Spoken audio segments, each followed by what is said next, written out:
Our program is about to begin. Please take your seats.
Not like that, not like that.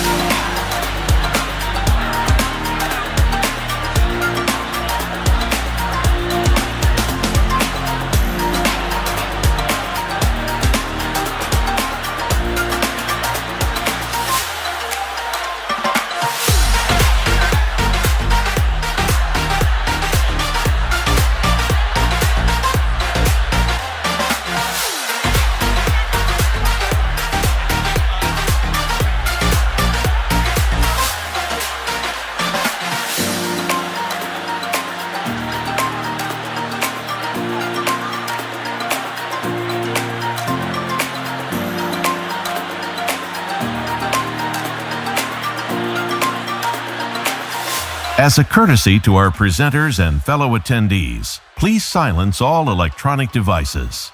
Thank you.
Our program is about to begin. Please take your seats.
This building is truly spectacular. 11 stories, 300,000 square feet, state-of-the-art classrooms, research facilities, and we finally are all together in one location. The architectural design of this place is phenomenal.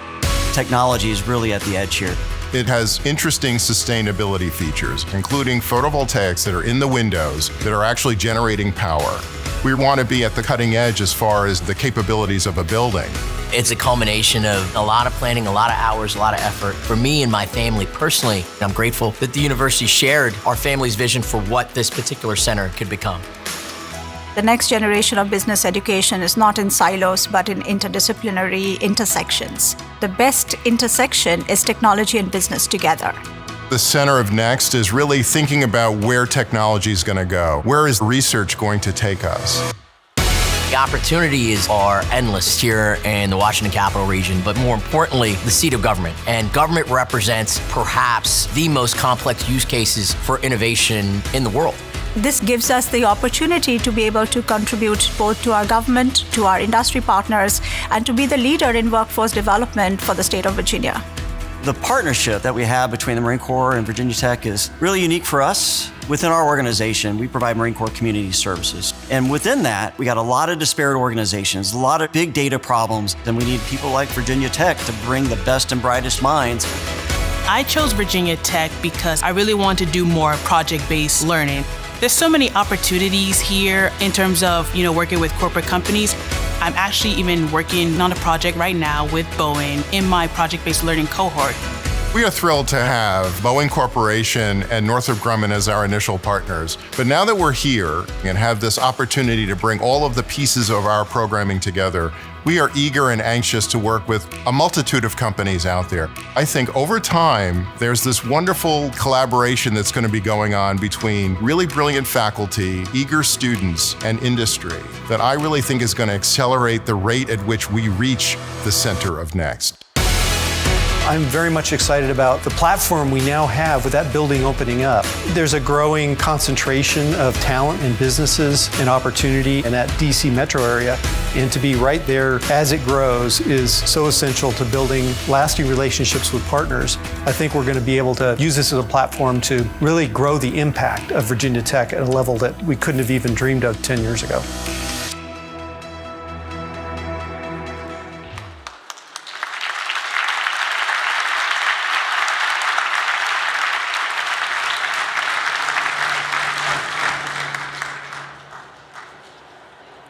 So good morning. What a moment. Pretty nice looking video too, wouldn't you say? I like that first guy. Wow, I have been waiting nearly 5 years to say these words. We are open.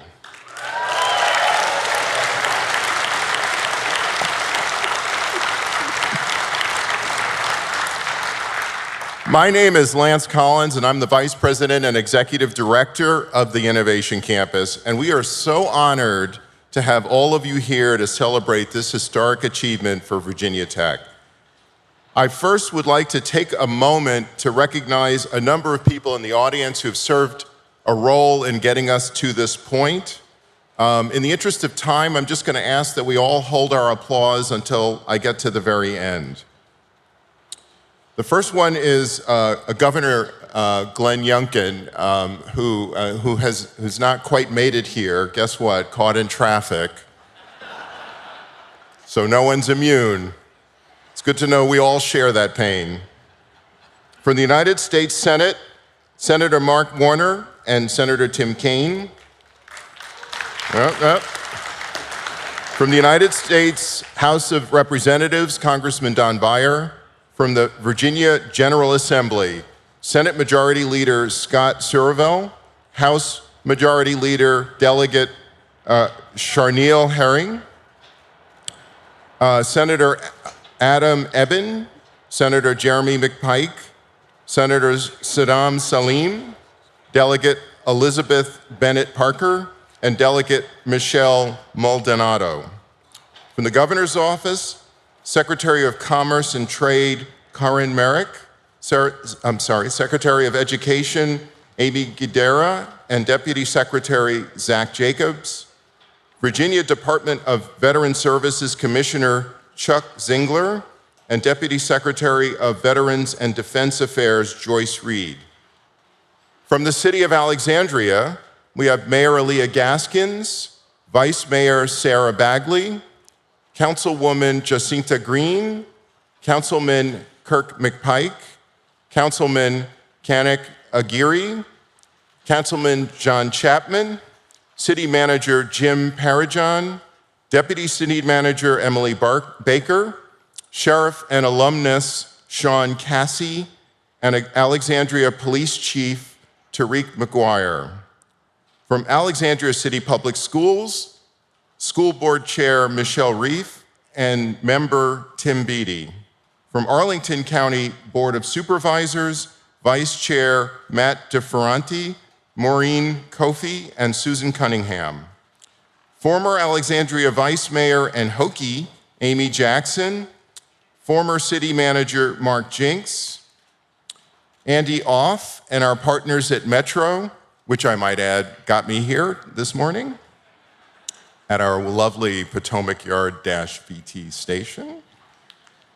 Representatives from our foundational partner, Boeing, representatives from our anchor partner, Northrop Grumman Corporation, John Benevento, President and CEO of the Virginia Innovation Partnership Corporation, our association and community partners, Jennifer Taylor, President and CEO of the Northern Virginia Technology Council, Frank Avery from the Business Higher Education Forum, Kathy Hollinger, CEO of the Greater Washington Partnership, Andrew Flagel, President and CEO of the Consortium of Universities of the Washington Metropolitan Area, George Longwell from the Greater Washington Board of Trade, and Tracy Gabriel, President and Executive Director of the National Landing Bid. And our local Chamber of Commerce leaders, Joe Hegarty from the city of Alexandria, Kate Bates from Arlington, and Julie Coons from the Northern Virginia Chamber. And then, of course, members of the Virginia Tech family. President Sands, Provost Clark, Chief Operating Officer Amy Sebring, Elizabeth McClanahan, CEO of the Virginia Tech Foundation, members of the Virginia Tech Foundation Board of Directors, Virginia Tech deans and senior leaders, and I want to call out one, COE, College of Engineering Dean Julie Ross, and the department heads, past and present, from the computer science and electrical and computer engineering departments who were instrumental partners. Mehul Singhani, our former Board of Visitors member, advisory board member, and patron of the Singhani Center for Artificial Intelligence and Data Analytics. The construction project. The developer, JBG Smith, who has been a critical partner to supercharge the innovation ecosystem here in National Landing. The architectural and engineering firm Smith Group for the spectacular design that stands behind me. Whiting Turner and their subcontractors for the construction. The Virginia Tech delivery team that set this project in motion in 2019. We also received external guidance from Robbie Moser, CEO of Clark Construction, and their affiliate real estate consulting firm, Edgemore. In the course of a transformational project such as this, it truly takes a village. Please join me in thanking all of those people.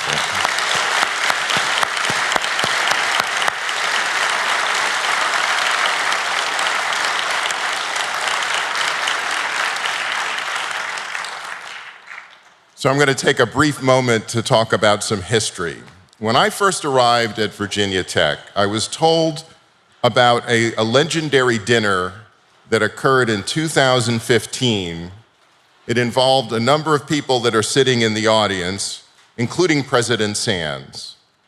Now, in truth, I've heard the different versions of that dinner from each person that attended it. And they often differed in terms of who they thought made the most profound comments.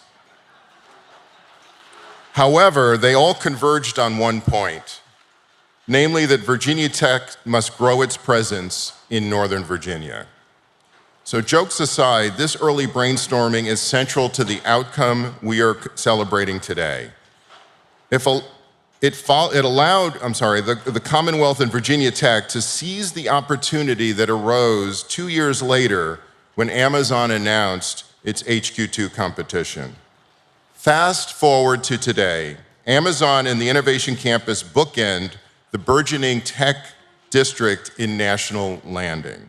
The opportunity to build a technology-focused campus here in Alexandria at the doorstep of one of the most powerful places in the world is unprecedented. Since January 21 this year, more than 500 young minds in computer science, computer engineering, and business have been learning and sharpening their skills in this building, including one you will hear from later today. Building off Virginia Tech's rigor and excellence in computer science and computer engineering, the Innovation Campus is delivering on what we set out to do: grow the talent that is needed to accelerate the technology ecosystem in Northern Virginia and develop new technologies that will have seismic positive impact on society. And this is just the beginning. This facility houses leaders in the fields of next-G wireless technologies, quantum algorithms, intelligent interfaces, and artificial intelligence through the Singani Center we celebrated a couple of days ago. The programming on the campus is designed to leverage our surroundings, the corporations, the federal agencies, the nonprofits, and even K-12 systems in the area. In simple terms, we are built from the ground up for partnerships. As a public land-grant university, this building will bring together ideas, talent, and resources from the leading minds in industry, government, and academia to truly make the space the center of next. This is not an isolated facility. Instead, it relies on a network of talent and innovation that spans and leverages the entire university. This innovation network, with its brand new hub in Alexandria, brings the full force of Virginia Tech right here to our nation's capital. And we are in the process of creating an academic home that unites the outstanding faculty, the research enterprise they drive, and the novel educational programs into one single thematic institute. Stay tuned for an exciting announcement in the coming months. In closing, this is considerably more than just the opening of a beautiful, iconic building on the Alexandria landscape. I am proud to say we are here to launch an exciting new program that will amplify and grow the tech ecosystem in our nation's capital. Wow, there is quite a bit to celebrate. It is now my privilege to introduce the visionary behind the project and the 16th president of Virginia Tech, Dr. Timothy Sands.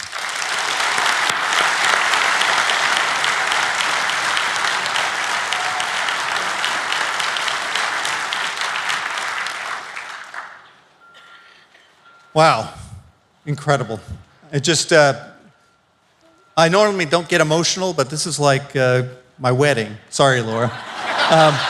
But I think we're all really thrilled to be here, and it's great to see you. And thank you, Lance, for providing a little bit of the history and introducing some of the folks that had such an important role in getting us to this milestone. I have a few more to thank, but there are many more. Everyone here has a part of this. So I want to begin by personally thanking the Virginia Tech Board of Visitors. Their leadership, insight, and support throughout this project has been really critical to getting to the place we are now today. So please join me in recognizing the board members who are with us today: Rector Ed Bain, Vice Rector Dave Calhoun, Nancy Dye, Jim Miller, Tish Long, and Jay Pearson.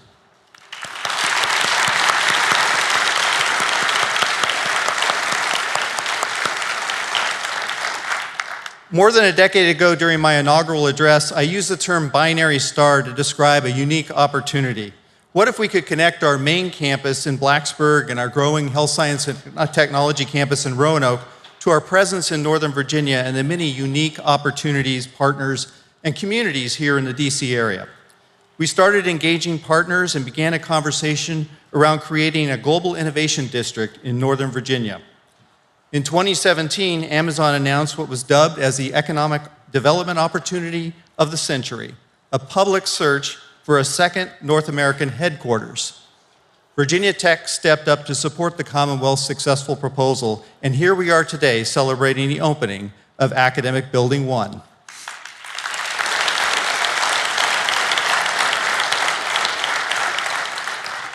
Our success came from a partnership with several key state and city leaders, including some who are here with us today.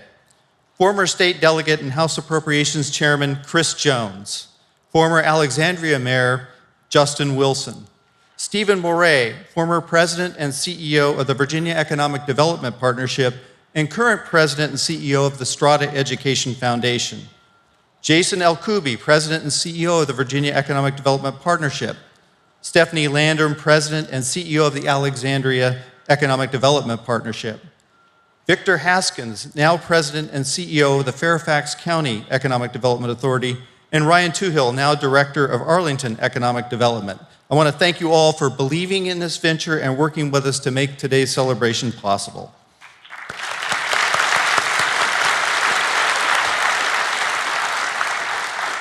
Virginia Tech is now embedded in the growing concentration of talent, businesses, and opportunities located near Amazon HQ2 at National Landing, a place where we can build lasting relationships with partners across government and industry.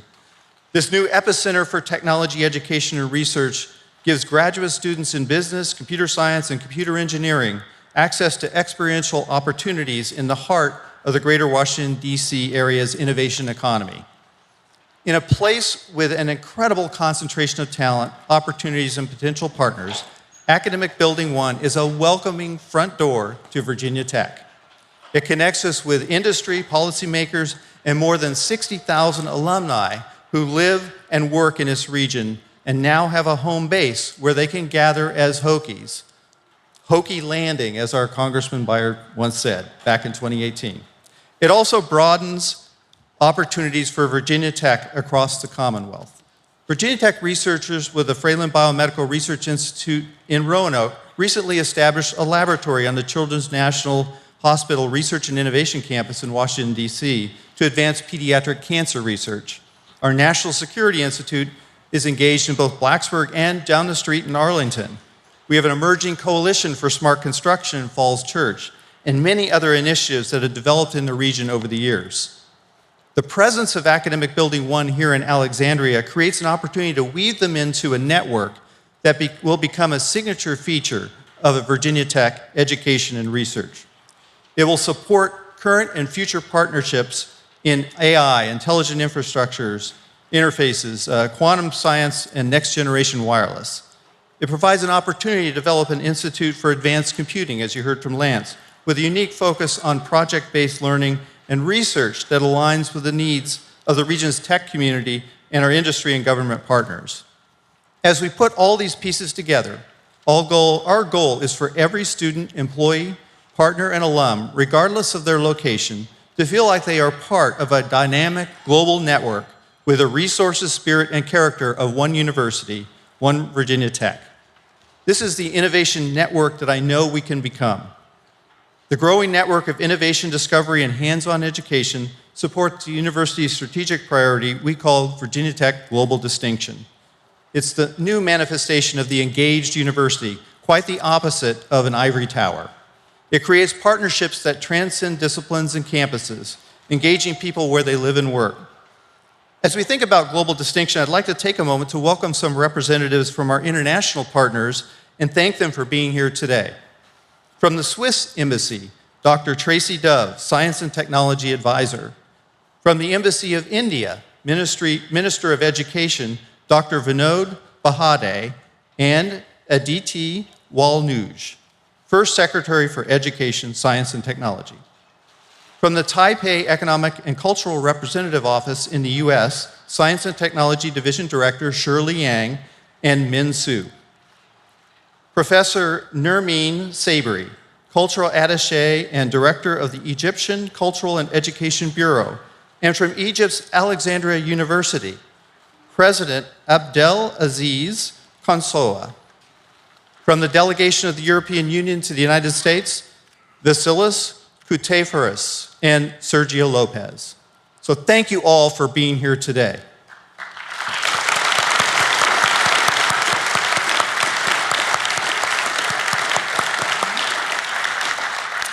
Together, we are advancing the impact on our Commonwealth and the nation and elevating our reputation as a source of knowledge and discoveries that make a difference. We're attracting talent, connecting with new partners and resources, and creating experiences that prepare students for the jobs and opportunities of the future. I want to express my deep appreciation to the entire Virginia Tech community, partners, friends, and supporters for joining us today to celebrate this milestone, and for your continuous support and enthusiasm. We are all excited about what lies ahead, so let's go!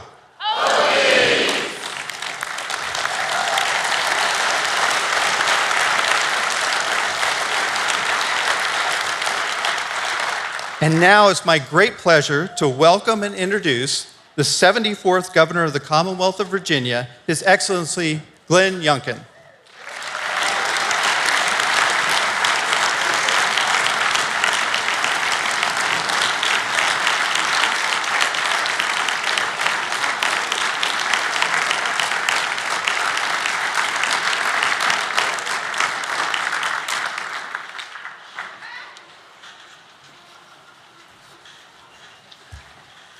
Good morning, everyone.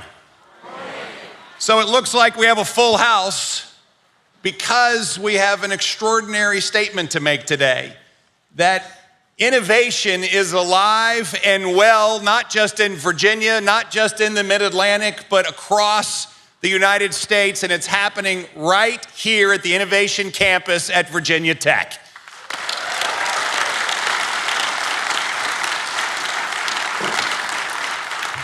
How exciting. Now, I have to say, this journey is one that is, I think, filled with both a sense of collective pride, a sense of collective accomplishment, and a real sense of opportunity and aspiration for what will happen here at the Innovation Campus. Now, I must share a little secret with you. Years ago, about 6 years ago, I had the great privilege of calling my new friend,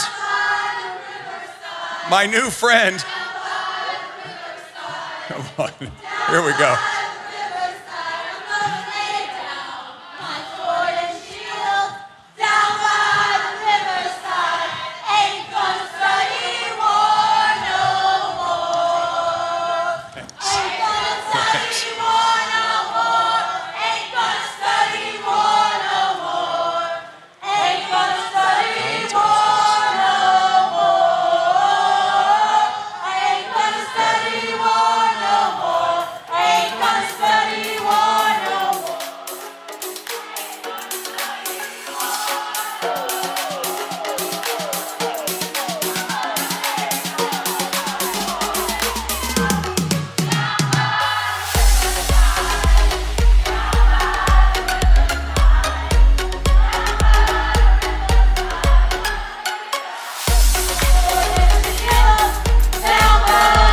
Thank you.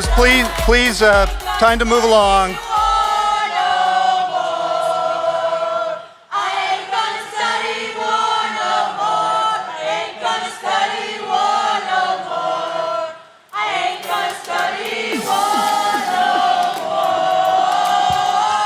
You've had your time. It's time to move along.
for that brief interruption. Virginia Tech is absolutely committed to free speech, but this is not free speech.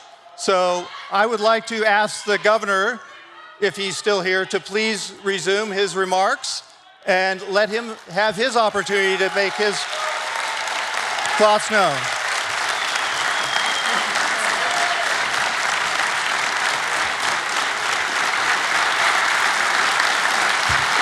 Awesome. Thank you. Thank you. Okay, we'll try again. And also, it is amazing. Everybody wanted to come here today. And so that was absolutely representative of the fact that folks are excited about the Innovation Campus. It's really good.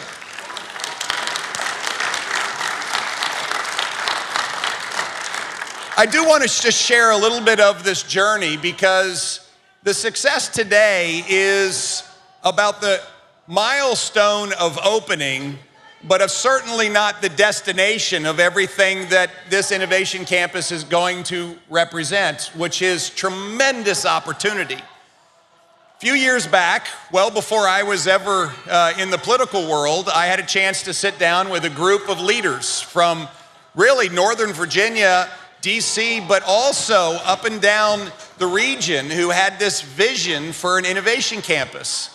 And I remember calling President Sands and saying, I believe this could transform the way we think about collaboration, the way we think about innovation, but also not just for the Commonwealth, not just for the region, but for the world.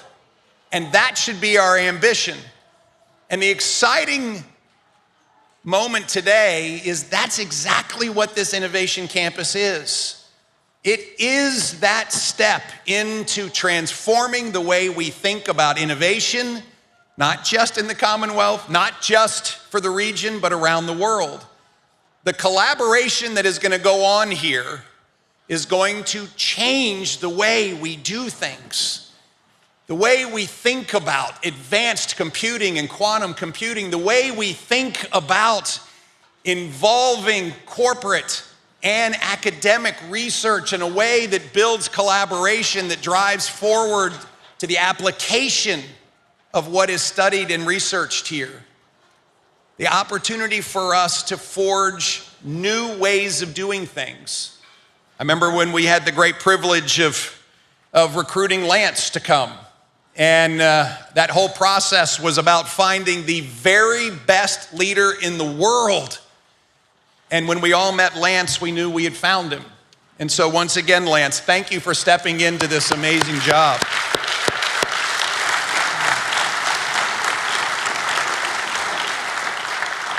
I also want to thank Regina Duggan for her leadership at Welcome Leap.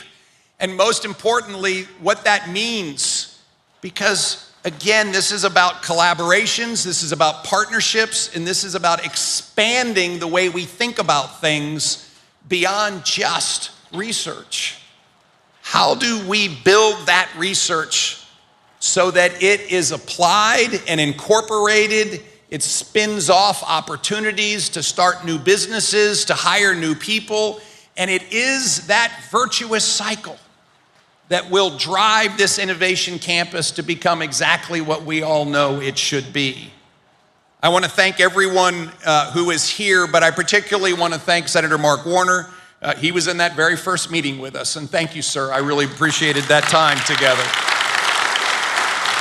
Senator Tim Kaine, Congressman Beyer, the entire Alexandria team, including our Mayor Gaskins, Senator Scott Servell, Leader Charnel Herring, members of our administration, including our Secretary of Education, Amy Gadara, our Secretary of Commerce and Trade, Karen Merrick, and of course, our President and CEO of the Virginia Innovation Partnership, Joe Benevetto. I want to thank all of you for constantly being engaged in making this thing work.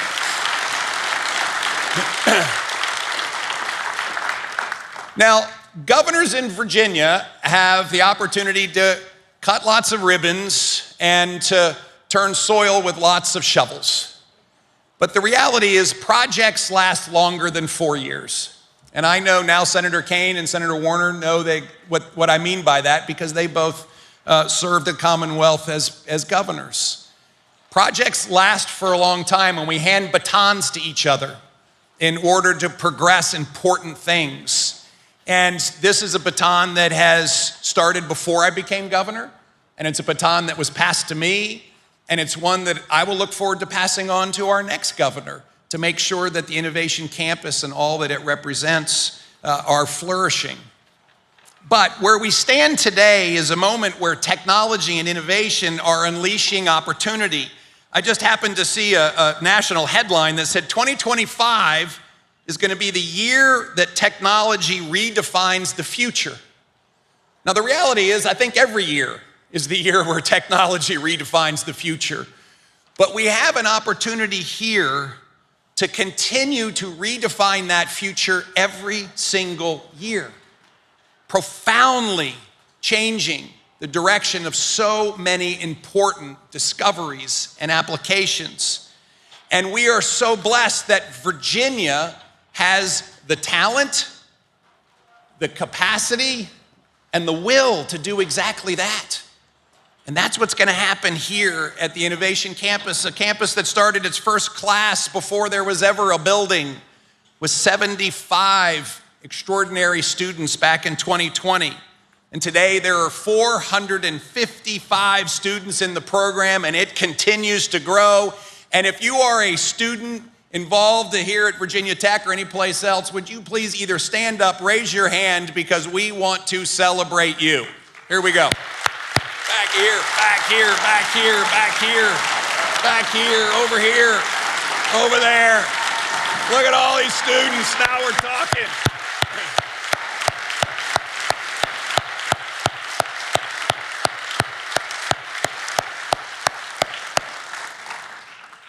This is a flagship institution, a flagship facility.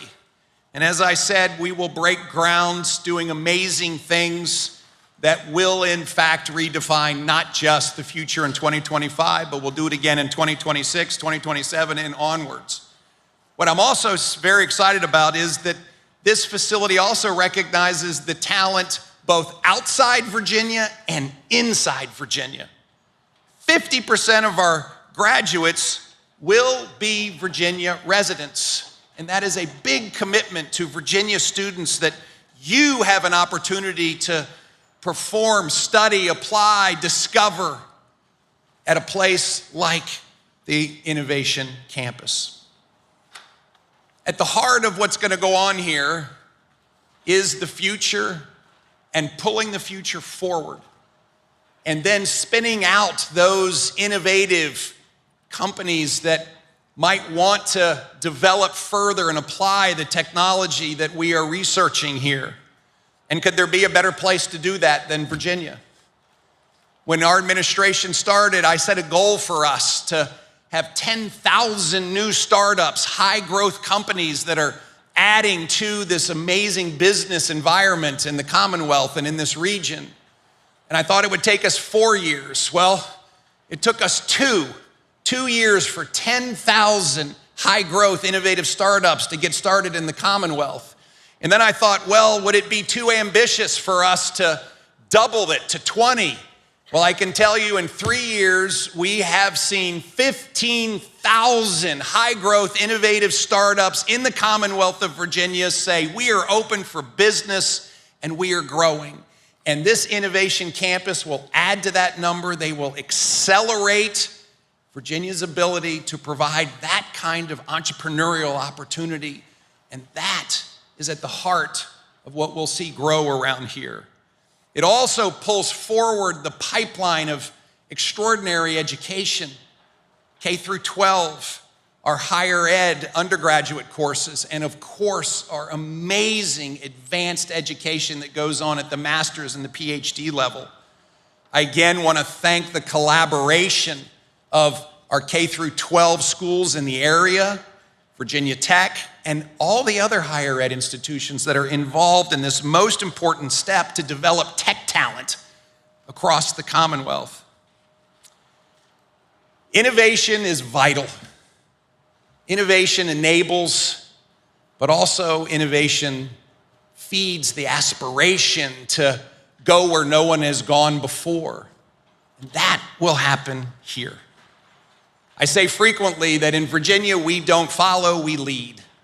And let me tell you, Virginia Tech, the Innovation Campus, the leadership that is represented here, but most importantly, the students that just stood up, you are all leading.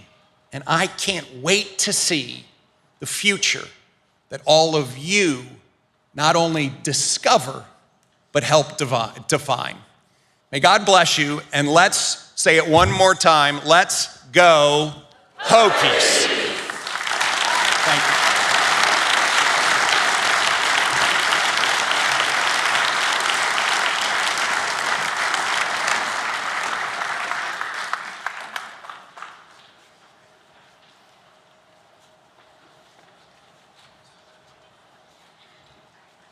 It's my pleasure to introduce Senator Mark Warner, and you've already heard he's had an amazing impact on this project and on the Commonwealth of Virginia. So His Excellency, Senator Mark Warner, please join us for your remarks.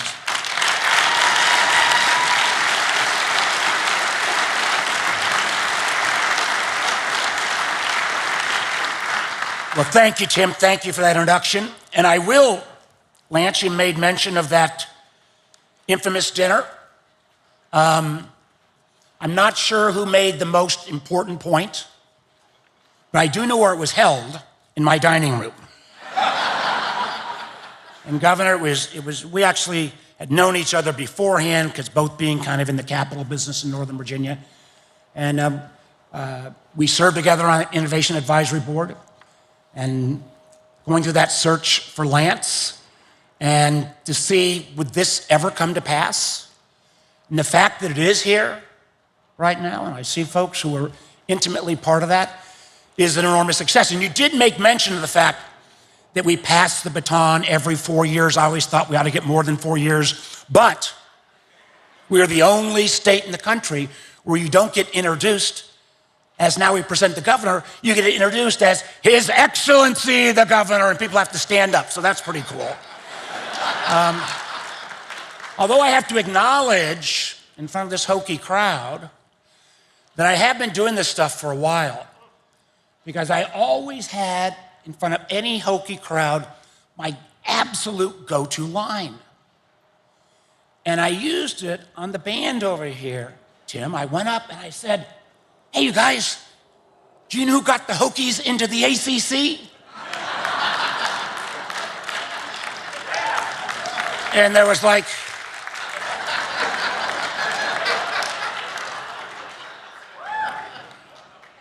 how much longer is there even going to be an ACC? Well, I want to echo what has already been said. This is an enormous accomplishment. And as the governor and Lance and Tim have said, this is just the starting point. This innovation campus, right here in Alexandria, and I say that as a proud Alexandrian, give it up for Alexandria,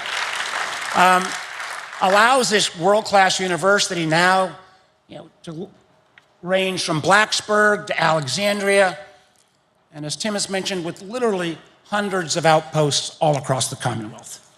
And it really means that this location, and there is value, being near the Congress and the White House, obviously the enormous Boeing and Amazon and Northrop Grumman, the tech companies that are in this region, terribly important. And it's important because, as the governor said, about innovation and the ability to prosper, but it's also important in terms of national security.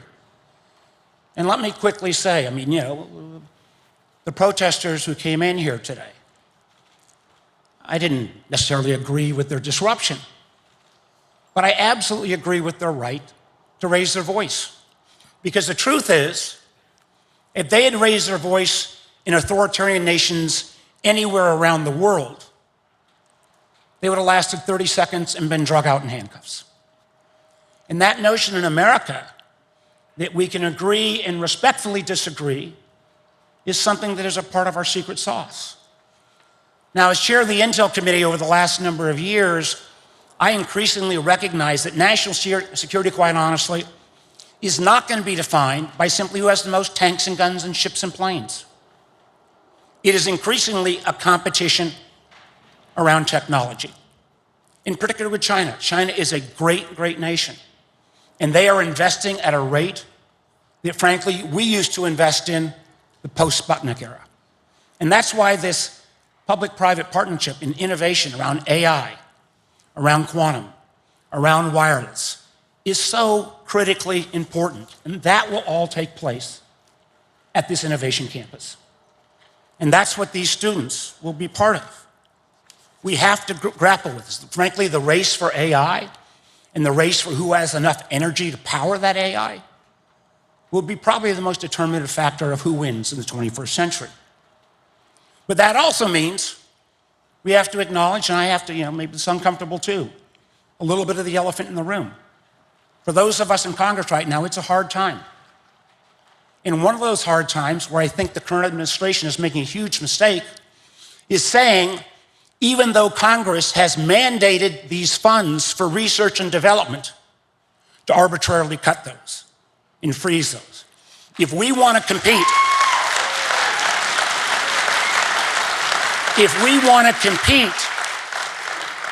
we have to put more than words behind that. We have to put money behind it. And no administration should be able to arbitrarily take away what elected representatives in Congress have mandated.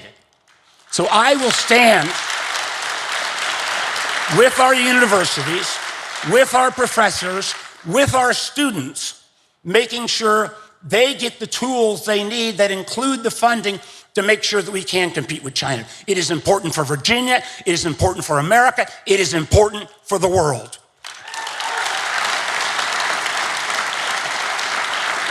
So I had 3 more pages of what great things are happening here at the Innovation Campus, but we have 3 more speakers and we got interrupted for a little bit. So I'm going to say all the pro-innovation stuff, just imagine I said it 10 more times. With that, let me introduce my friend of 45 years, and we are both, have great academic resumes. We actually went to law school together at Harvard. We met each other there in 1980, but I have to acknowledge in front of the students, we didn't meet in class. We didn't meet in the library. We met at a party, and we've been friends ever since. My great friend and the junior senator from Virginia, Tim Kaine.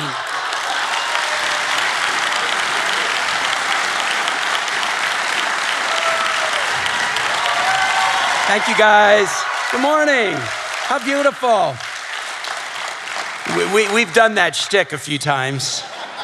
And my response is, you're right, I am 4 years younger than you are. What a joy, President Sands, Governor Youngkin, all friends to be together.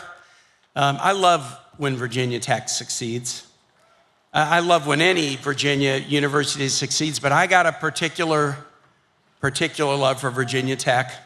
I moved to Virginia, a Mizzou grad, and moved across the street from a Hokie fanatic in Richmond when I came here to get married in 1984. And so I kind of got indoctrinated into Hokie Nation. But then when I was governor, that seminal, tragic experience in April of 2007 bonded us together even more closely and has really shaped, and if I'm honest, even scarred my personality to this day. But it's for that reason that when Virginia Tech succeeds, I have a special sense of excitement, and this innovation campus is a huge, huge thing.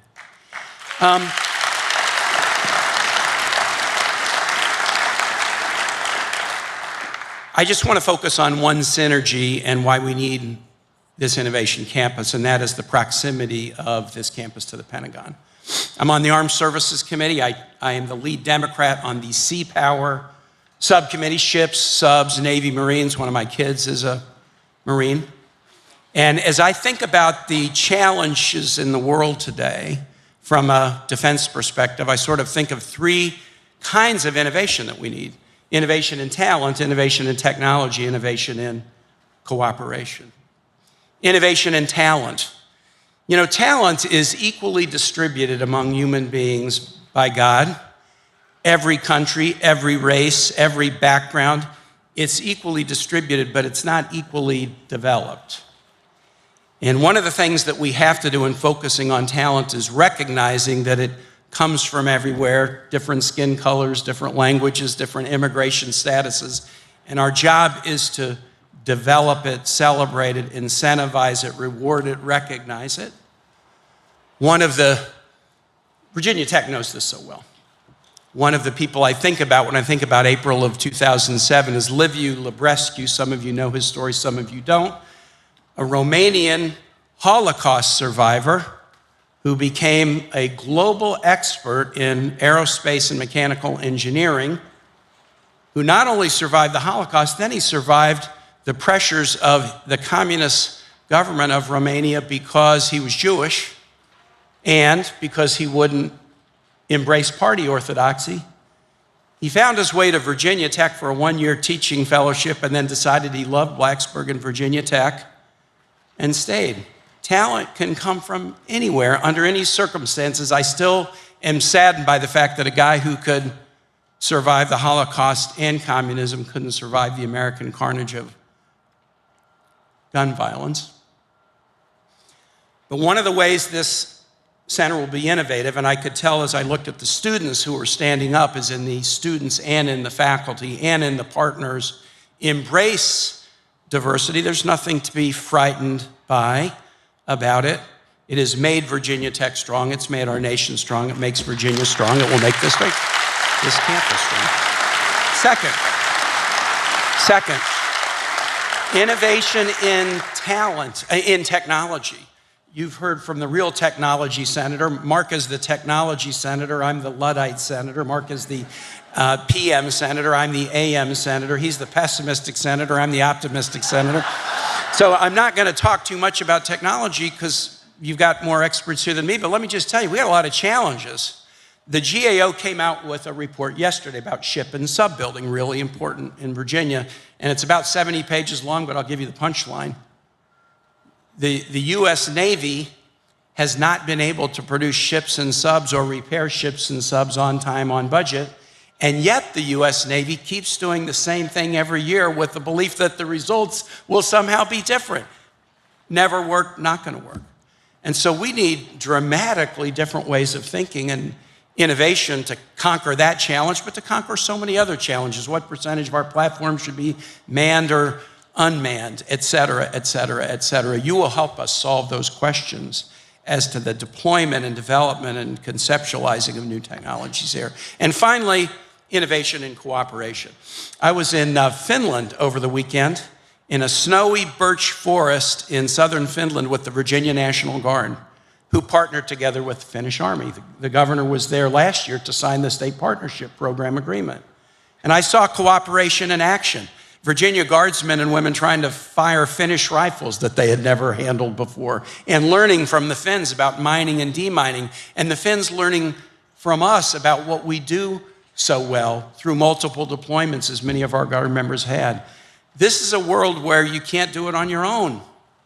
Whether it's NATO or the new AUKUS framework or other kinds of cooperative relationships, you got to get your chemistry department to work with your engineering department, President Sands, and you got to get Virginia Tech to work with George Mason, and you got to get the two houses of Congress to work together and have the DOD work better with the State Department.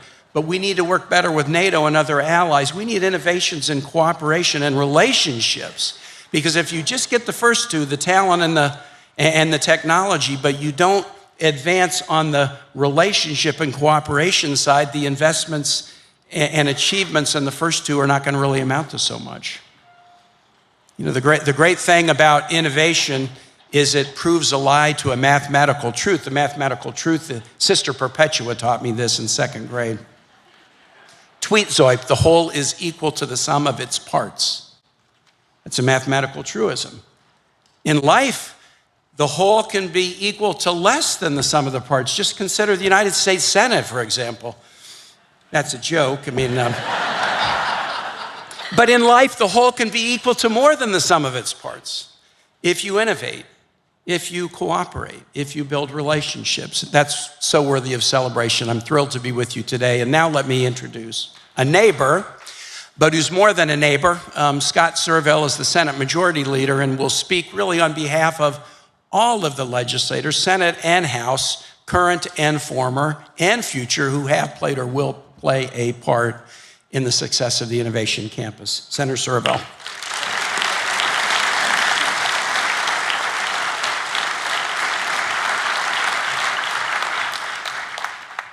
Thank you, Senator Warner, and I'm going to speak on behalf of the Senate. I'm going to turn it over to my Majority Leader from the House of Delegates here in a moment. But yeah, I'm so excited to be here. You know, I was here for the ribbon cutting on September, I think it was 14th of 2021, almost 5 years ago now, and been watching this thing rise as I drive up the Parkway to go to court in Arlington every day. I'm a lawyer when I'm not doing this, and I've been excited. I've been wondering when I'm going to be here, and I'm so excited. I'm so excited to see so many people. You know, I'm not a Hokie. I wore purple yesterday. I went to a school up the valley a little bit. I'll talk about that in a second. But I learned a lot about being a Hokie. We have a new senator in Richmond, 6'4" former safety, former All-American, Senator Aaron Rouse, who went on to play for the Green Bay Packers. Let's just say his arrival in the state Senate made our basketball team a lot better. And Aaron has a real passion for sports, and he has a real passion for being a Hokie. He talks about being a Hokie all the time. And he led us to our first victory on the basketball court in 10 years this year. And the House has been a lot younger than us for a long time, but and Charnel's shaking her head because Aaron and I carried the trophy over to their chamber and got booed, for about 2 minutes. And Aaron then took the trophy and marched around the General Assembly building, every single floor, praying "We are the champions." So anyway, Hokie passion is a real thing, and I learned all about it in Richmond. But trophies are not easy to come by, and Hokies should be very proud of him and of this building. When I think about our public universities and what this place represents and what it does for our Commonwealth, the dividends are massive. And when I was a child, I grew up right down the street. My grandparents moved here in 1936 when Fairfax County had 25,000 residents. And my grandmother used to talk to me about how Alexandria is a rail town. When I was a kid, I drove up and down this road a million times, and this was a sleepy rail yard. And there was nothing going on here except some trains, and it was mostly empty. And now look at it, right? This place has become a center of housing, it's become a center of retail, it's become a center of entertainment, almost more entertainment. I was part of it. I tried to help. And now it's a center of innovation. We've got a metro station. This is going to be a center of opportunity. And that's something Virginia Tech is really good at. I just want to say, I was in Roanoke yesterday speaking on a panel with the Speaker of the House talking about Roanoke. And, my mother's family's from Roanoke. And Roanoke was also a rail town until Norfolk Southern moved out. But what moved in was Virginia Tech and the Fralin Center down there. And the Fralin Center has been a beacon of light in Roanoke in terms of the jobs and the opportunities created for the medical community down there. And Virginia Tech's doing the same thing here, revitalizing this area. And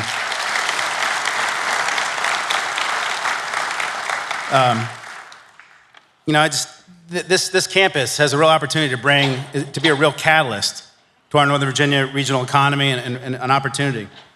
And I read in the paper 2 days ago that higher education injects about $15 billion into the DMV economy every year. About $8 billion in jobs, about $8 billion in other spending. There's about 300,000 students in this area. Virginia Tech is now part of growing that community, hopefully exponentially. And, I want you all to think about where this comes from. Because, I'm the product of 13 years of public education, kindergarten through 12. The state invested 4 years in me when I wore purple a lot. They paid for 2/3 of my tuition, just like they paid for tuition to the students at Tech. The state paid for 2/3 of my tuition at UVA Law. And, I've gone on to go do many great things for the Commonwealth because of what the state invested in me and what the government invested in me. And this campus is going to do that even more. I have a friend of mine from high school, Jeff Veach. Jeff and I met in 4th grade, went to West Potomac together all the way through our high school graduation. Jeff went on to Virginia Tech. He partnered with a friend of his who lived right down the street from me in Belhaven. The three of them threw $50,000 each together, started a company in, I think it was 1995. Their company was doing $1.5 billion in revenue in 2018. 3 Virginia Tech guys. And Win Sheridan, his partner, is now the chair of the Virginia Tech Center for Innovation. And it was an IT staffing company. It's the kind of company that would employ people like this. Just think about the dividends that little investment in those 3 guys has paid to the Commonwealth. Right? The investment the state makes in me, the investment the state makes in all these people that are here today, including this tech student who's going to speak in a minute sitting right next to me. The dividends are massive. And this campus is the perfect laboratory for that. So the Virginia Senate, we're proud to have sponsored this project, proud to have authorized it along with Leader Herring and her chamber back when that happened in 2018, Leader Herring reminded me of. But I'm glad to be here to cut the ribbon. I just also want to say that my one condition of speaking, haven't told President Sands this yet, is that Virginia Tech has to play JMU every year. So we'll talk about that in a second. But in any event, it's good to be here today, and thank you for being here to celebrate. Now I'm going to turn it over to my fellow majority leader in the House of Delegates and my former colleague in the House of Delegates, Leader Charnel Herring.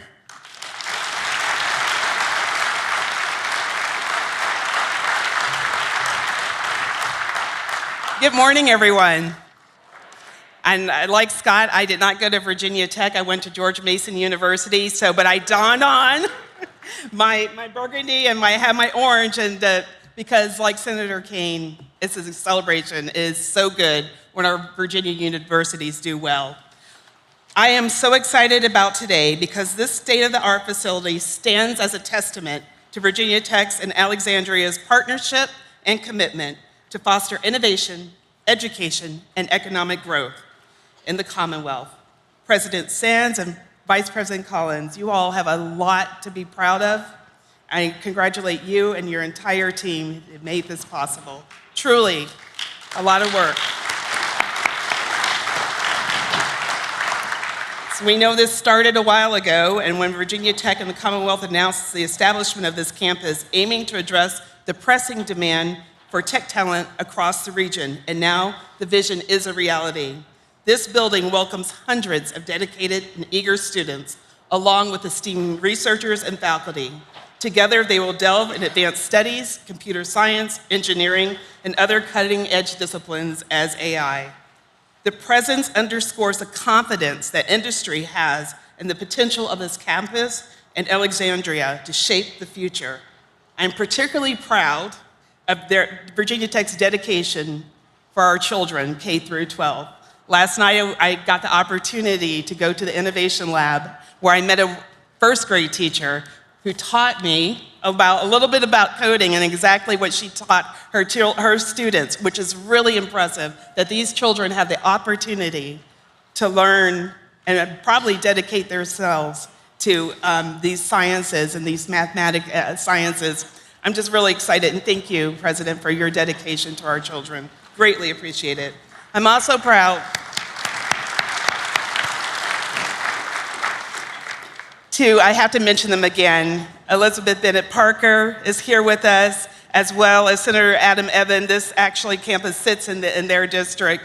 I'm on the West End, but thank you all for being leaders in the legislature on higher education.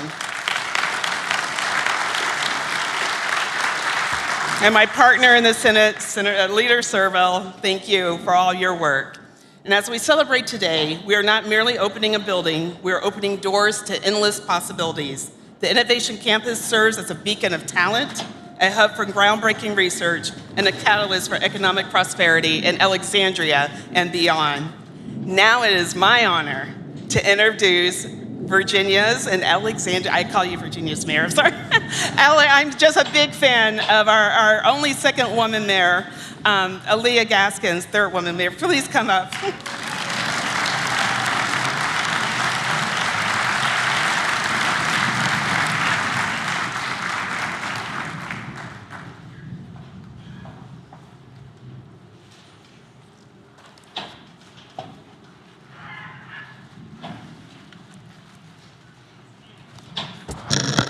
Hey. Well, good morning, everyone. The truth is, as you can tell by the smile on my face, that words cannot express the joy and the excitement that I know that every Alexandrian in this room and in our community is feeling right now as we celebrate this grand opening. We are celebrating 6 years of watching and waiting as we saw the dirt toil and the cranes emerge and the walls built and this beautiful building come to life. We are celebrating what is possible when community, government, industry, and academia come together with a bold new vision for the future. We are celebrating a commitment to challenging the status quo and to problem solving our most urgent and pressing needs, because that's what the Innovation Campus is all about. The truth is, for anyone who has been inside this building, you know that every inch of the building is designed in a way to encourage creativity, risk-taking, and collaboration. And that's because there are certain conditions that really foster innovation. First, you need a bold vision. Second, you need a commitment to diversity of people, of ideas, of experiences, and perspectives. And third, probably most importantly, you need a belief in possibility and a willingness to do whatever it takes to turn the impossible into the possible. I may be biased, but I believe those conditions could only exist in Alexandria, and perhaps only in Potomac Yard. I want to take you back to 1968, when Potomac Yard was still a rail classification center, facilitating the distribution of freight between the north and southbound trains, and when Wilbur S. Morris was a master mechanic. As part of Alexandria's legacies, the Office of Historic Alexandria was able to get a firsthand account from Wilbur about what it was like to work at the yard. And if you let him tell it, the yard was bustling with people who had an unwavering commitment to progress and who were committed to getting the job done. In the mechanical department alone, there were over 6 different crafts of employees.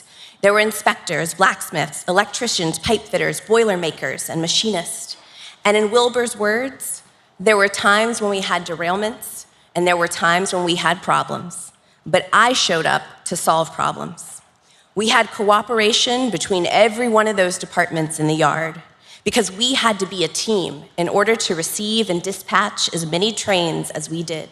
It took every person from every department to show up and to get the job done. Because yes, in 1968, every worker, every person was already showing up on this site, committed to making innovation happen in the day-to-day grind of their work. From early mornings to late nights, every person, every day, in every way. They showed up with a belief and a spirit that if I had the effort and I brought the ingenuity, we could tackle anything.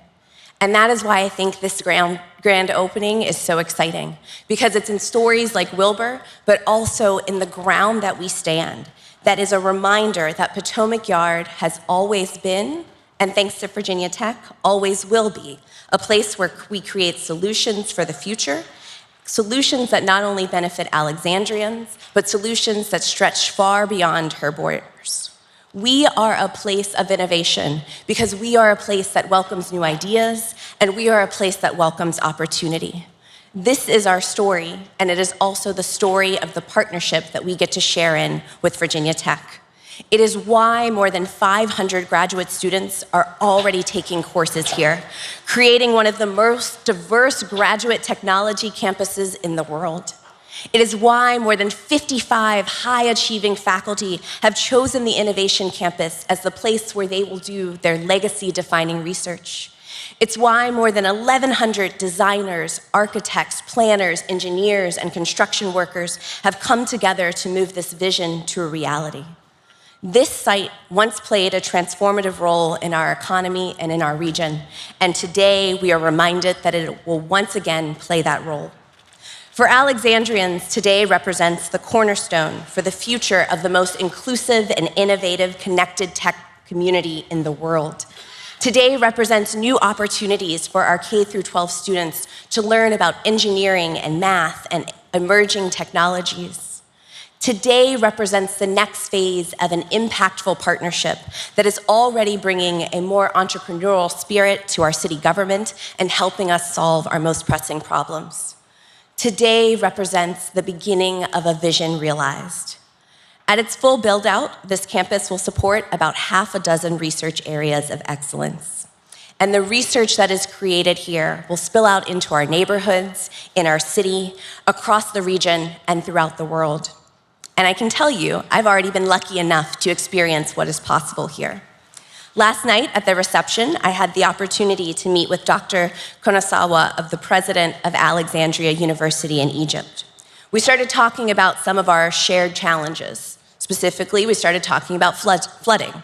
I, was talking about the challenges we have on the Potomac, and then he started talking about the challenges with the Nile River. I started talking about what it's like to be in an old city where we want to embrace our history, but also where we wrestle with, questions of how do we embrace big ideas. His city may be a little older than mine, perhaps ancient, but as we talked, we didn't just share our challenges, we started to share ideas, and we started to explore what a partnership could look like. And it was a reminder to me that that is exactly what was happening in the rail yard, that is exactly what this campus was designed to do, and that is exactly what is going to continue into the future. Underlying today's celebration are years and years of decisions, creative problem solving, and highly strategic investments. And so for that, I want to just take a minute and extend a heartfelt thank you to all of the amazing city staff that worked tirelessly on this project. We won Virginia Tech, as you know, as part of a nationwide competition to land Amazon, part of the largest economic development competition in history. And the truth is, we only did it because we did exactly what Wilbur and his colleagues were doing back in 1968. We brought together every person, every department, to have a role in shaping this vision and to play their role in getting the job done. I want to give a special thanks to Stephanie Landrum and her team at the Alexandria Economic Development Partnership, to the staff in the Department of Planning and Zoning, to the staff in the Department of Transportation and Environmental Services, to the Department of Housing, and to then City Manager Mark Jinks. I also want to acknowledge the work of the multiple city councils that came before me, both those that were led by Mayor Allison Silverberg and Mayor Justin Wilson. And I want to acknowledge the staff that continues to do the work, because as you heard, this is only the beginning, and we have so much more to imagine and create. So I want to thank our current city manager, Jim Parajan, our deputy city manager, Emily Baker, as well as my current colleagues on the city council. This work is the embodiment of collaboration. It is also the embodiment of what happens when you bring together a diversity of ideas, and it is truly innovation in action. And so congratulations again to President Sands and Lance Collins, to all of the students, and to the entire Virginia Tech community. These uncertain times that we are in deserve and demand innovators like you. And our city is so grateful for your partnership and the opportunity to imagine and to build the next phase of the future with you. Thank you.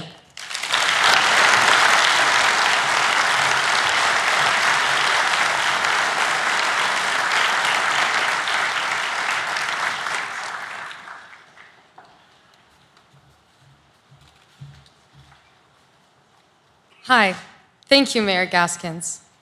On behalf of the more than 500 graduate computer science, computer engineering, and business students studying here in Alexandria, my name is Lemi Salvaino, and I'm excited and honored to be here today. I'm a Master's of Engineering student in computer science with a focus on software engineering and artificial intelligence. I joined Virginia Tech after a quite diverse international academic journey. I grew up and studied in a French school in Lebanon. I then pursued a bachelor's degree in computer science and mathematics in Paris-Saclay University in France.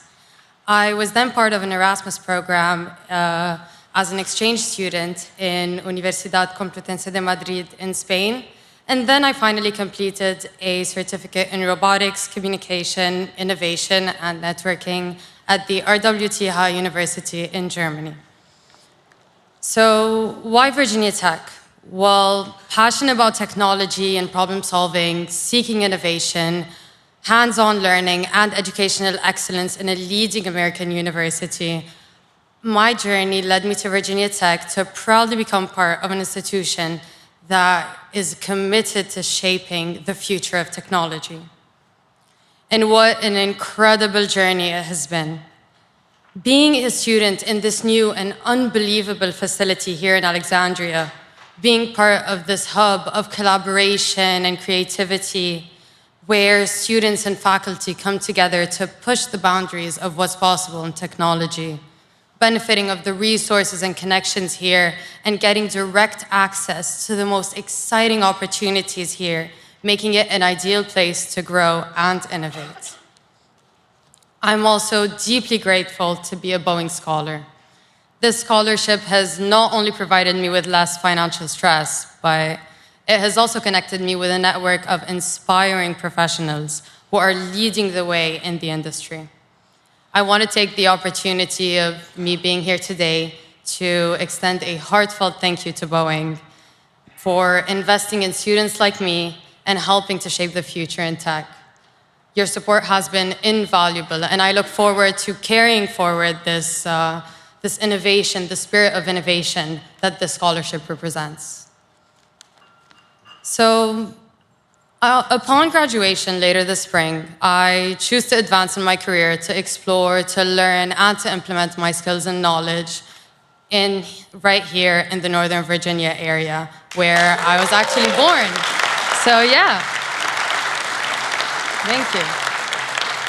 So I will continue where I was born, and I will apply my skills and knowledge in software engineering and artificial intelligence to tackle real-world challenges and hopefully participate in the tech industry's goal of finding solutions and facilitating our lives.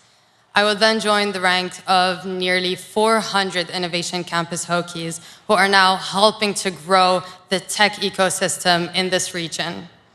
Virginia Tech has not only equipped us with the technical skills to succeed, the acquired hands-on experience in the industry has prepared us to be the future leaders of the tech industry, and I look forward to this next chapter. It is now my great pleasure to introduce a truly inspirational female leader in tech, President and CEO of Welcome League, an entrepreneur, and most importantly, a double Hokie, Dr. Regina Dugan.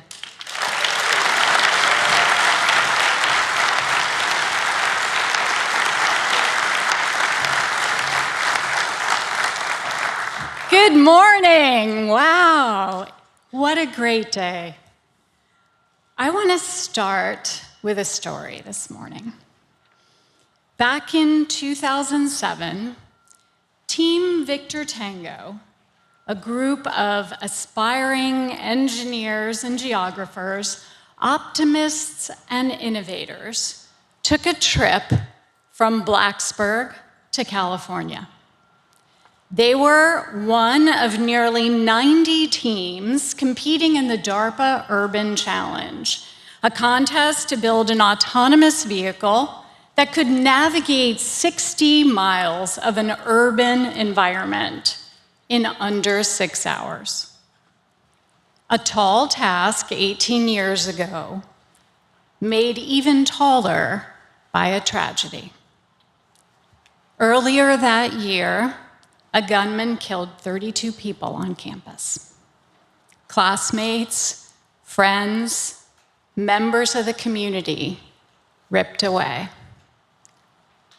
The novelist Cormac McCarthy wrote that all courage is a form of constancy. And it was constancy, courageous constancy, that Team Victor Tango summoned in the wake of that horror. They had every reason to stop building, to call it quits, and leave their work unfinished, but they didn't. Instead, they looked to the Virginia Tech engineering philosophy, hands-on, minds-on, and to that creed, they added one of their own, hearts on. Instead of quitting, they went to work, fueled by a fire that scientists, researchers, and engineers are always told to leave at the laboratory door. The fire of emotion, of urgency, of desperately, passionately giving a damn. They poured every ounce of what they were feeling into the challenge ahead. They gave their car the number 32 to honor everyone they'd lost. And together, they didn't just innovate and compete. They beat more than 80 other teams, better finance teams, more experienced teams, and they earned a place on the podium. History is full of moments like that. Moments where emotion and passion and heart make the difference between the ordinary and the extraordinary, between inhibition and innovation, between breaking down and breaking through. Think about the Manhattan Project, think about the space race, think about the miracle on ice. Think about all of those impossible tasks that tipped toward possible once the emotional stakes got higher and the team pulled together. When we allowed ourselves to care. The disciplines I studied at Virginia Tech, the disciplines the next generation of leaders will study here at the Innovation Campus, are often thought of as dispassionate fields. Hard science, cold facts, clinical research. So I understand the instinct to tamp down that fire. But throughout all the years I've spent chasing breakthroughs, in all of my discussions with other leaders, one common belief emerges. You cannot deliver breakthroughs without a team that is emotionally invested, a team that feels they are part of something bigger than themselves. We are researchers, not robots. Innovators, not automatons. Caring is why we pursue this work in the first place. It's what gives us a sense of mission. Use-inspired research pairs basic science with a mission, a real-world problem to solve. And when you pair mission and science, when you're conducting research with your eye on a specific problem, the stakes become real. The urgency becomes real. The emotions are real. You approach your work as a focused, ambitious project, both a challenge and an opportunity, propelled forward by the urgency of a ticking clock. Project-based research is a game changer. When I was director of DARPA, the Defense Advanced Research Projects Agency, the agency that gave us the internet, miniaturized GPS, lasers, and more, at DARPA we would say the most important word in the name was projects. Because when you pursue use-inspired research or project-based work, you must necessarily focus on the why. Why asks something different of you? It asks you to keep all those people who are hoping for a breakthrough right there with you in the lab.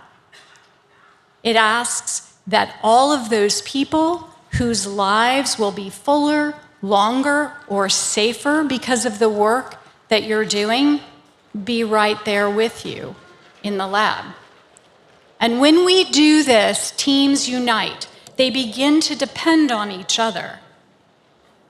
The project-based work breaks down barriers between individuals and ideologies, between disciplines, sectors, even nations.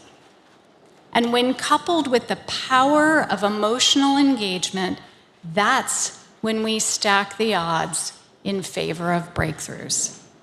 That's when science gets more disruptive, more impactful. That's when researchers start taking fewer baby steps and more giant leaps.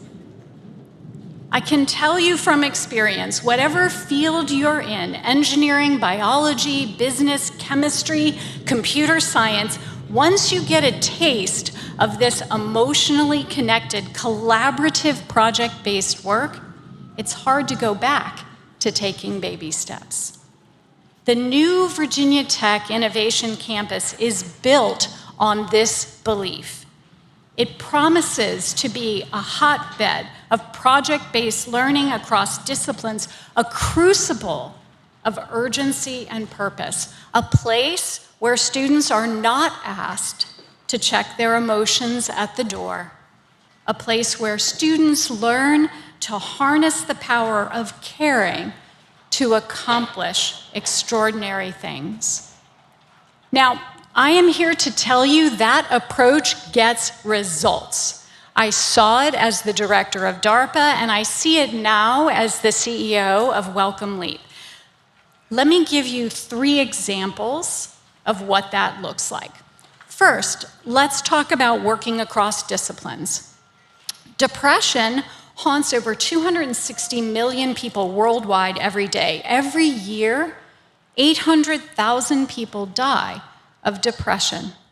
They take their own lives. Despite billions of dollars of investment over multiple decades, still only 1 in 3 respond to treatment on the first try. Today, patients and clinicians rely on trial and error, a roll of the dice, and months, sometimes even years, of waiting to see if a new treatment works. Meanwhile, many lose hope, stop trying, they suffer, as do their families, friends, and caregivers. Why is it that we've made so little progress despite decades of trying? Because the brain is complex, and reductionist approaches haven't yielded results. So we asked, what if other disciplines might offer new solutions? And in Welcome Leap boot camps, computer scientists learned about depression, and neuroscientists learned from computer scientists with expertise in fields like cybersecurity and autonomous driving, fields where embracing complexity is necessary and common. This interdisciplinary team went to work on the challenge of treating depression. Within 3 years, they developed a new clinical decision support tool, one that could use a few data points, like a questionnaire, a blood test, or an interactive exercise on a tablet, to tailor treatment to the biology of each individual. Today, we estimate that for many patients, this system could be the difference between 91 days and 238 days to an effective treatment. For many patients, that 5 months is the difference between life and death. Personalized treatments for depression that will change millions of lives. That's what a motivated team working across disciplines can do. As a second example, let me tell you what it looks like when you work not only across disciplines, but across sectors. During COVID, we saw that RNA could change the timeline to develop and deliver a vaccine. We also saw that access was uneven and not economically sustainable. So 3 years ago, we had what most considered a crazy notion. What if we could move from making RNA in batches, like we make yogurt, to making RNA in advanced continuous flow biofoundries capable of making multiple products on the same line? Such a system would allow innovators to design new medicines for disease, from cancer to Zika, or in response to the next pandemic threat, test these medicines, optimize designs, verify efficacy, safety, yield, and know that if it works, we can make and deliver it at scale to those who need it. Such a system would catalyze a new wave of innovation, and a global network of such biofoundries would enable an economically sustainable standing capacity to respond to a pandemic. A global network capable of producing billions of doses in months, not years, to halt a new virus before it shuts down the world and takes so many lives. To accomplish this, we had to solve one of those seemingly impossible problems. You see, a single protein can be encoded by an absurdly high number of RNA sequences. We're talking a number many times higher than the number of atoms in the universe, many times. Too many options for the human brain alone to assess. So we worked across sectors, uniting academics with AI experts and enlisting commercial companies to scale data collection to unprecedented levels, new world record-setting levels. And together, they built an AI model that learned the language of RNA encoding. In less than 1 year, they built the RNA equivalent of VLSI, very large-scale integration, the breakthrough in semiconductor modeling that gave rise to the innovation and vibrancy of the global modern electronics industry that we know today. That's the door we're busting down for new RNA treatments, because it mattered and because we refused to check our passion at the door. Halting the next pandemic in its tracks, that's what a motivated team working across sectors can do. One final example. Let me tell you what it looks like when you work across borders. Every 16 seconds, somewhere in the world, a baby is born still. 2 million babies every year.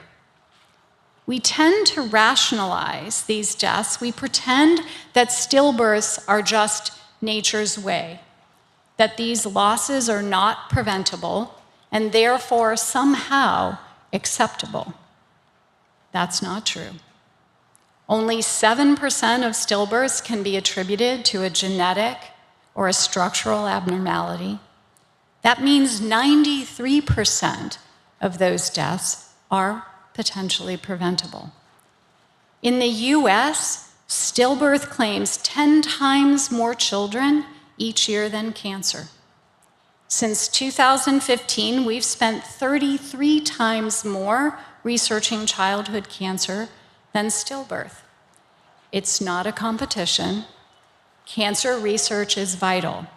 But this funding gap is part of the reason that the tools we use for maternity care have remained largely unchanged since the beginning of the 20th century.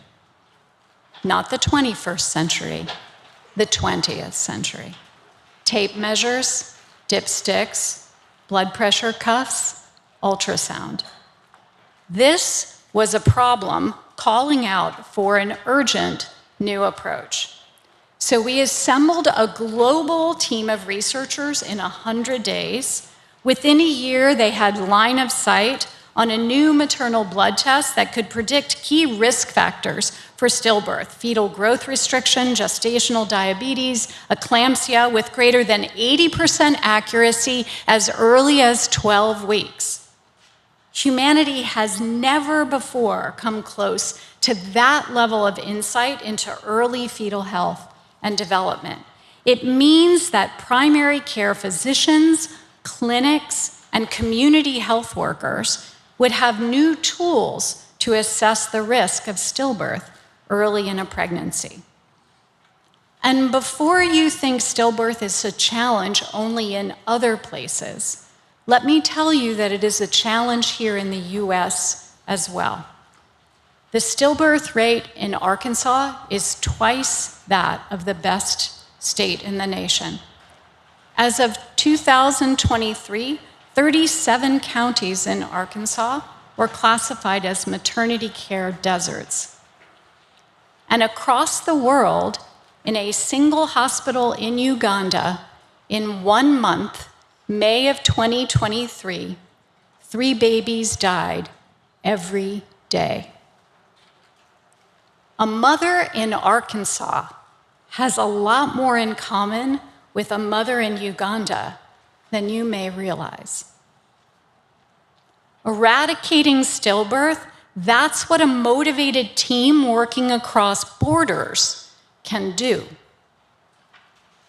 Now more than ever, the challenges we face are not confined to one country, one discipline, one sector.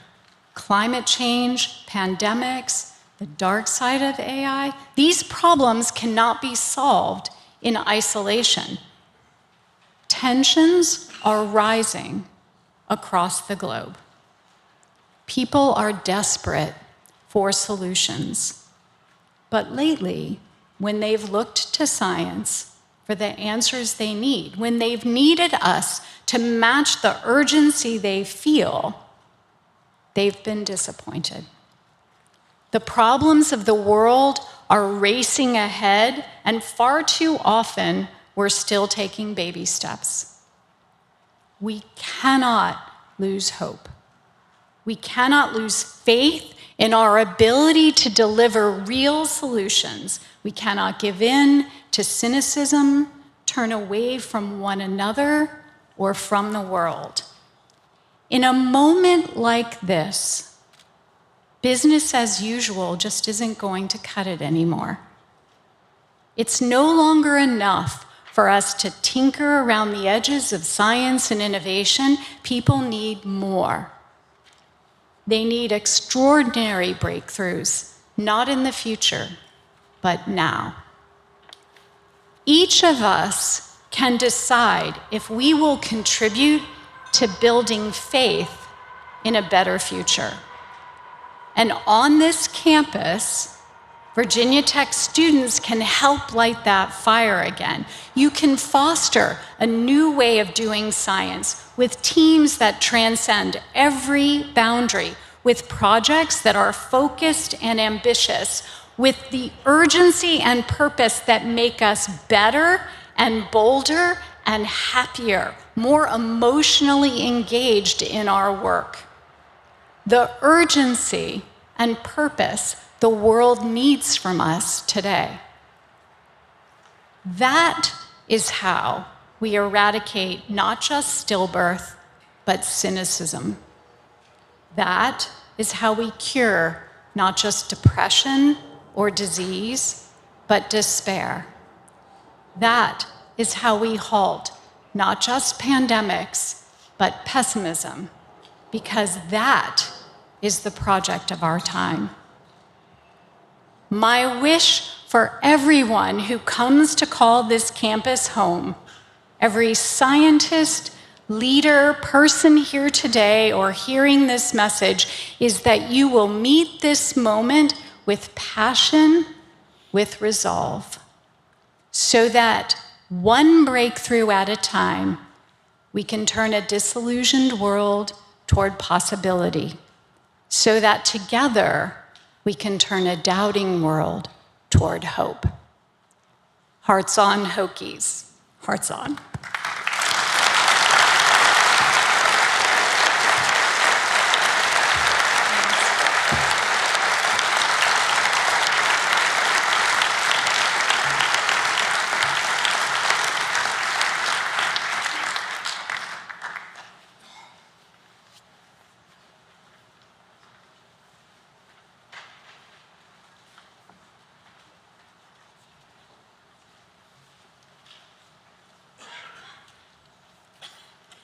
Wow, what an amazing speech. I can't tell you how moved and hearts on I am from it. Thank you so much.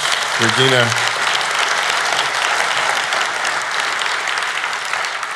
A lot of the work that we did, she was on my advisory board, and I can't tell you the number of times that she would come up with an idea that just I never thought of. And once again, I'm really appreciative. So in closing out here, I want to thank everyone, well, not closing out, I'm sorry. In moving to the next activity here, I want to thank you all for joining us today to celebrate this momentous occasion for the Innovation Campus. Your presence makes the day even more special, and we are grateful to have you. At this time, I'd like to invite the other program participants to join me as we prepare to cut the ceremonial ribbon and capture a few photos in front of the building. We kindly ask all guests to remain seated and allow the program participants to exit the tent first. Once the ribbon cutting is complete, we invite you to join us for lunch and an open house of the Academic Building 1 behind me, where you can explore the space and celebrate this exciting milestone. It is really an extraordinary place, so I really encourage you to walk around. Thank you all again for being here, and we look forward to continuing the celebration with you.